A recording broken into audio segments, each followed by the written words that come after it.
le Musée canadien de la guerre conserve des millions d'objets dans la collection nationale. Chacun d'eux raconte une histoire. Près de 45 000 Canadiens et Canadiennes sont morts en service pendant la Seconde Guerre mondiale. Leur disparition a bouleversé des proches, des amis et des communautés entières. Comment donner un sens à ces pertes, survenues pour la plupart à des milliers de kilomètres du pays?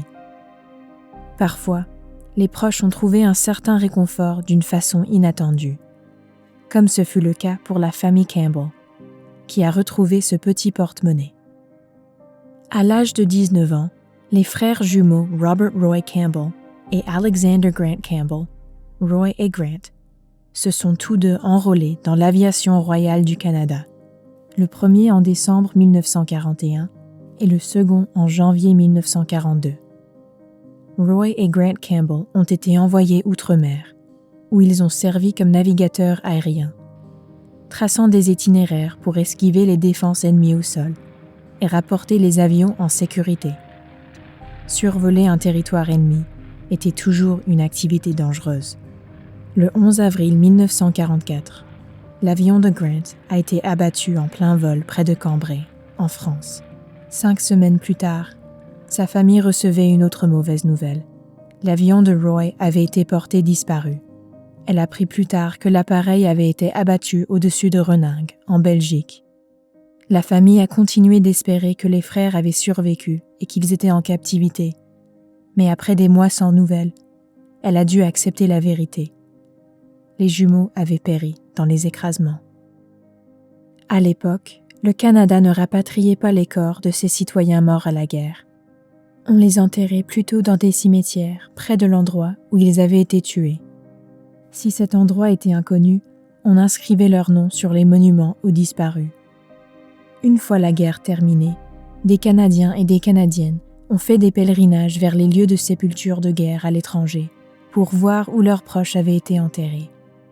Mais beaucoup de gens n'ont pas eu cette possibilité, en raison de leur situation financière, de leur état de santé ou d'autres facteurs. La famille Campbell a pu faire ce voyage, en France et en Belgique, en 1947. Elle avait très soigneusement planifié son itinéraire, sachant qu'il lui serait difficile d'y retourner un jour. La famille s'est recueillie sur les lieux de sépulture, d'abord de Grant, puis de Roy. Les corps n'avaient pu être identifiés, ni pour l'un, ni pour l'autre.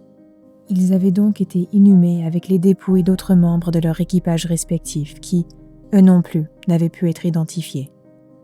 S'ils ont trouvé un certain réconfort dans le fait de voir ces tombes, les Campbell auraient souhaité en faire plus. C'est là que le porte-monnaie entre dans l'histoire. En France, un agent de police, qui avait été le premier arrivé sur la scène de l'écrasement, les a menés là où avait péri Grant. Il a alors montré aux parents en deuil les restes d'une carte carbonisée et un petit porte-monnaie. L'un des membres de l'équipage, retrouvé à la place du navigateur à bord de l'avion, tenait ces objets dans sa main. Les parents ont alors reconnu le porte-monnaie au-delà de tout doute possible.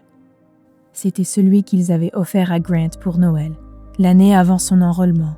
Il a alors été possible d'identifier le corps de Grant, puis de le faire inhumer dans une tombe distincte. Ainsi, ce petit porte-monnaie a apporté un peu de réconfort à une famille qui vivait une épreuve difficile.